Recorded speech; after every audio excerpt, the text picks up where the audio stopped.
A while ago, I was watching the first episode of a show called Revenger when I saw something that unsettled me. As you can see, the primary action of the camera is a zoom in.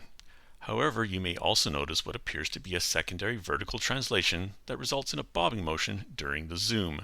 As those in film school are often taught, an unnatural camera move might draw an audience's attention out of the film, as this shot did for me. I don't know if the intent was deliberate or an accident, but as someone who works in the animation industry, I can guess the reasons for either. Another thing to consider is that this shot is used multiple times throughout the rest of the series. So to satisfy my curiosity, I decided to try and adjust the camera move to be more linear. The first step was to freeze the frame just before the original camera move to the end of the shot.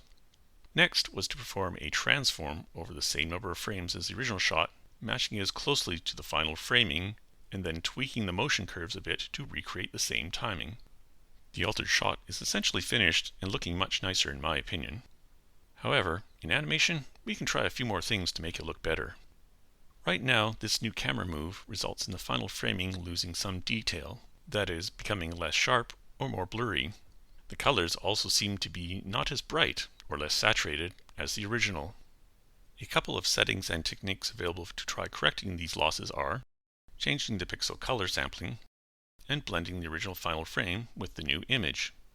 Now the altered shot should be a near perfect recreation. However, in animation, we can try a few more things to make it look better.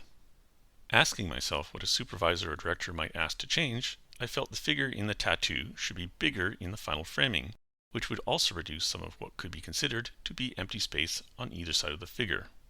After all that, I'm pretty satisfied with the final result. If you found this topic interesting, I hope to hear about similar situations you've encountered. Thank you kindly, and all the best.